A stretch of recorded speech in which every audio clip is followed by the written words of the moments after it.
everyone. So welcome back to my channel DSM Academy. So here today I'm going to start with a new topic, that is consignment invoice price with unsold stock. So previously I have made videos on consignment. बेटा consignment में दो videos तीन video हो गया, एक abnormal loss का, एक जो है unsold stock का, एक consignment का introduction, and today's class we are going to discuss about consignment invoice price. So those who are new to my channel, please like, subscribe and share. Let's start this up. Right. So question आपको screen में दिखेगा. I am reading the question. Look the question carefully. Tomato and potato are in consignment. Tomato consigned 100 power banks costing rupees 800, invoiced at rupees 900.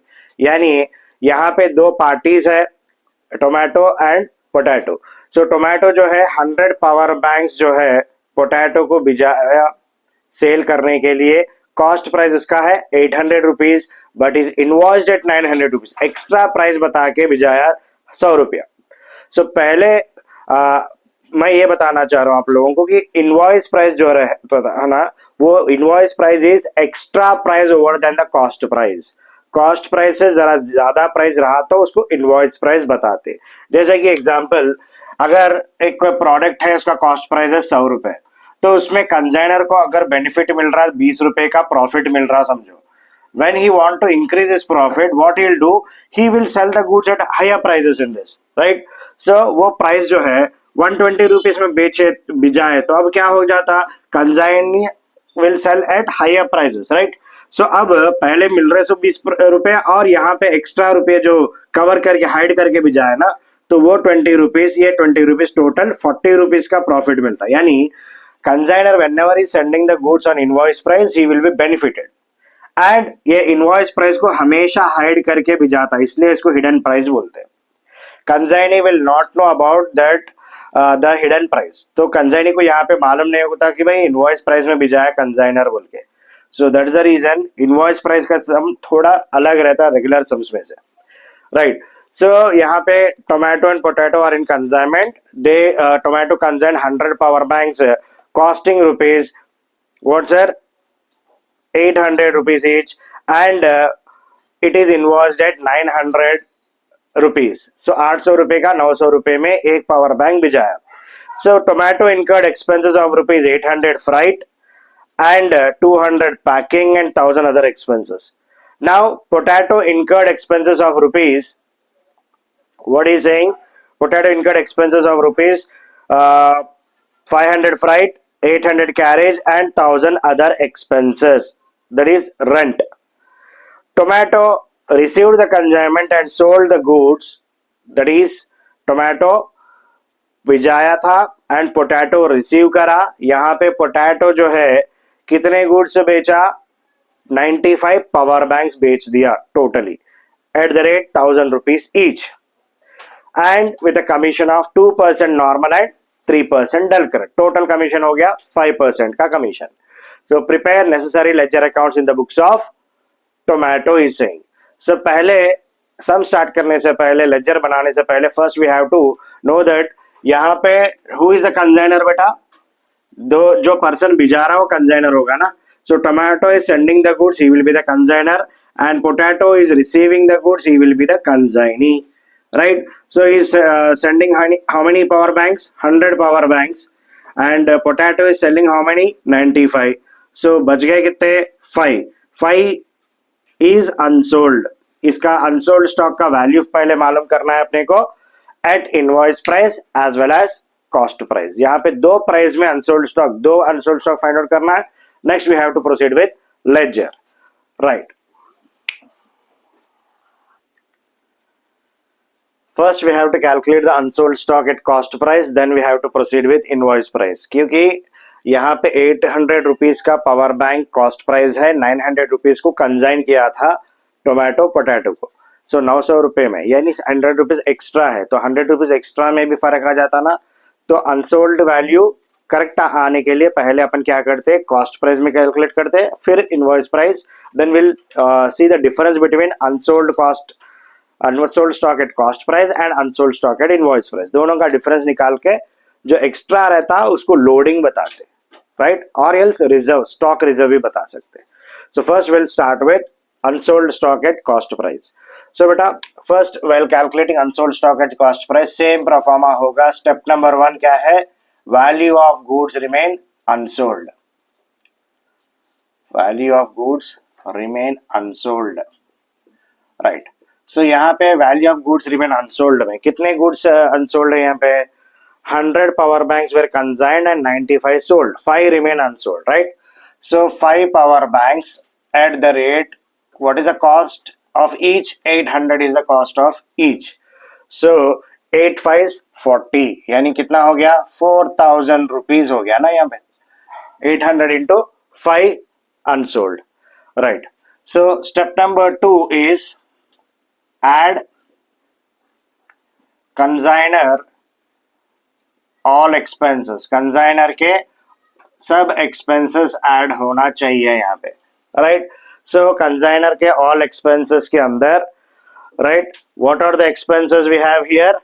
800 what you call freight, 800, 200 packing, 1000 other expenses. Total कितने? 800 plus 200, 1000 plus 1000, 2000 rupees is the total expenses. So 2000 rupees into how many unsold बेटा? 5 remain unsold. 5 divide by कितने sale हो गए? कितने consign किया था इसने?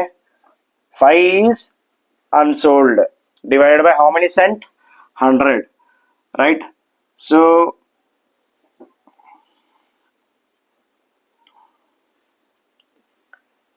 Right, 2000 into 5 divided by 100. Next, step number 3, add consignee non-recurring expenses. Consignee non-recurring expenses only, right? सिर्फ non recurring expenses लेना है. और नॉन रिकरिंग एक्सपेंसेस का मैं मेरे प्रीवियस वीडियो में आपको क्लियर कट लिस्ट दे दिया है. सो इसमें देख लो बेटा, यहाँ पे कंसाइनी कौन है? पोटैटो. पोटैटो के एक्सपेंसेस क्या हो जा रहे? 500 freight, 200 carriage and 1000 rent. So rent नहीं ले सकते अपन, कैरेज फ्राइट ले सकते हैं. तो कितना हो गया? Freight is 500 and carriage is 800. Total how much? 1300 rupees is consignee non recurring expenses. So 1300 rupees into बेटा कितने अनसोल्ड है? 5. कितने रिसीव किया कंसाइनी ने? 100. हाउ मेनी रिसीव्ड आता? तो कितना हो गया? कितना आया? 65 रुपीज. टोटल कर लिया तो कितना हो गया बेटा? 4165 rupees, right. So unsold stock at invoice price कैसा कैलकुलेट करते हैं? Same method. Step number 1, value of goods remain unsold. Value of goods remain unsold,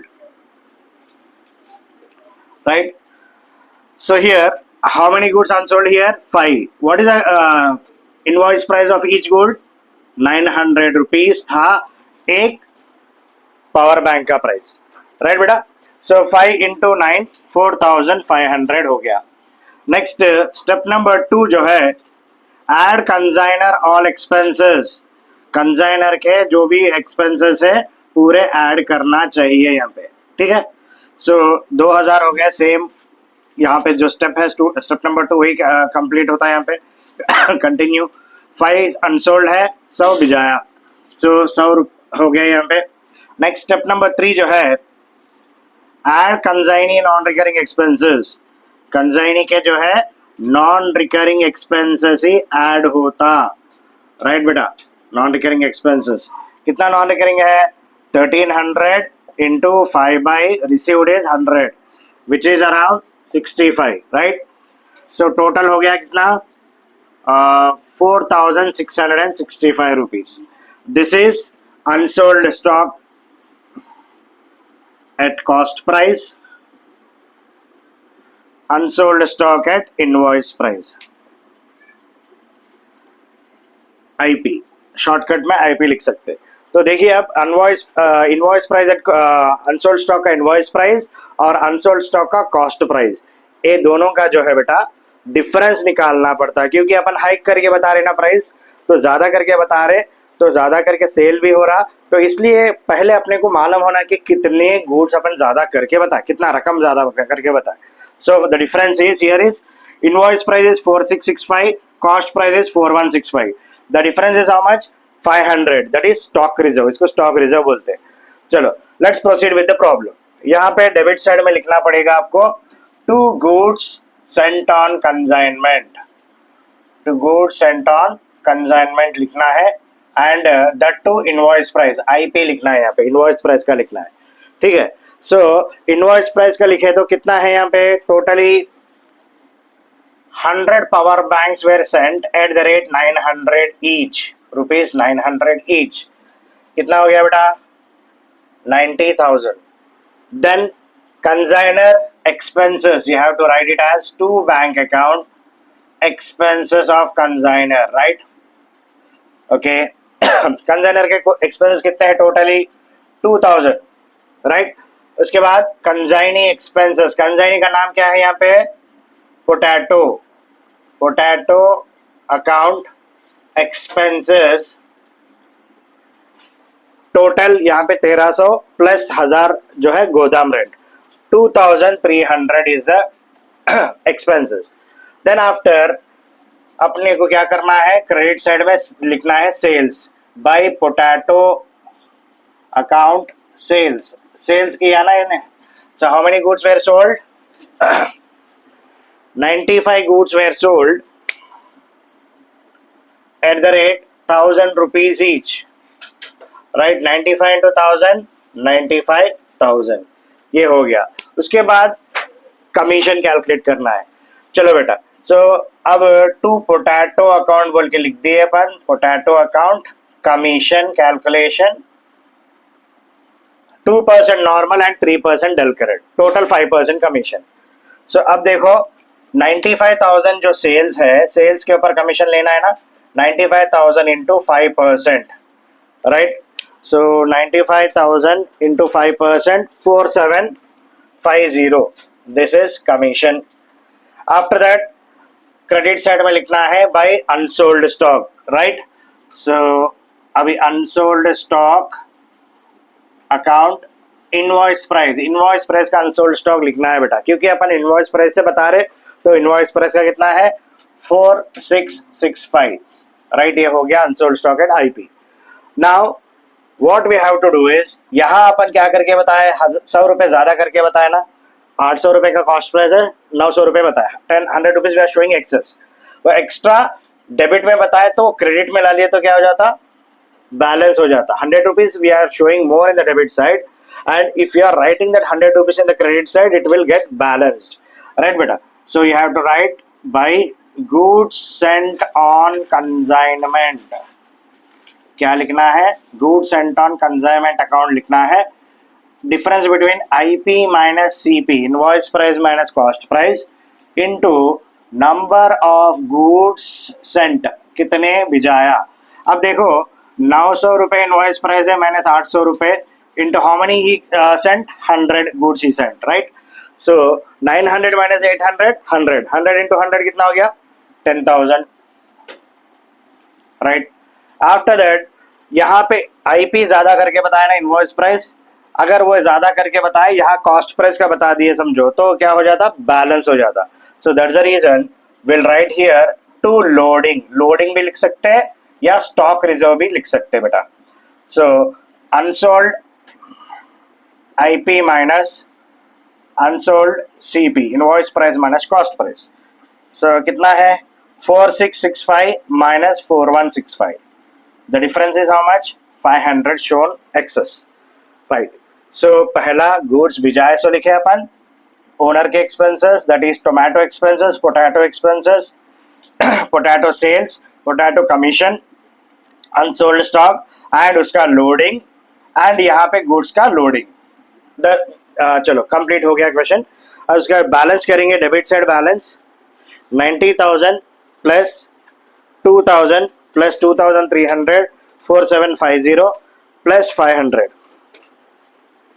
debit side total is 99,550, whereas credit side total is 95 plus 4665 plus 10,000, 1,09,665 minus 99,550 कितना आ जाएगा? 10,115 is the difference, right? ये difference amount अपने को यहाँ पे बताना चाहिए. We'll show this is profit, तो प्रॉफिट एंड लॉस अकाउंट बोल के लिखो profit 10,115. Done. Now we have completed consignment account. The highest total is 1,09,665. 1,09,665. Done. उसके बाद करना है consignee account. Here the consignee account करेंगे. कंसाइनी पे नाम है क्या है? Potato account.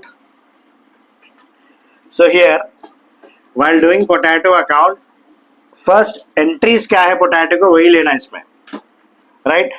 आप समझेंगे पोटैटो आलू टमाटर बोल रहे सर बोल के, ठीक है? आलू टमाटर नहीं, ऐसे जरा अच्छा रहता ना नाम, हमेशा वो ये नाम सुनने से,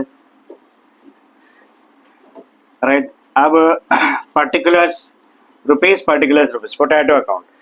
यहाँ पोटैटो के नाम से क्या क्या है? एक्सपेंसेस, कमीशन एंड सेल्स, है ना? So carried down in the opposite side. And यहाँ पे पोटैटो अवेलेबल है क्रेडिट साइड में, तो यहाँ पे डेबिट में उतार लो उसको. To consignment account 95,000 sales. Okay, यहाँ पे डेबिट में है, क्रेडिट में डालो. टू कंसाइनमेंट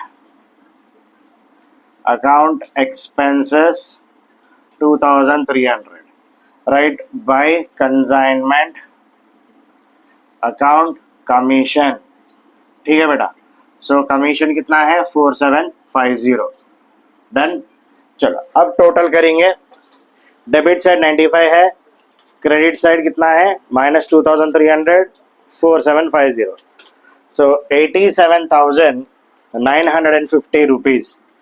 87,950 रुपीज बैलेंस है जो पोटैटो टोमेटो को भिजा रहा.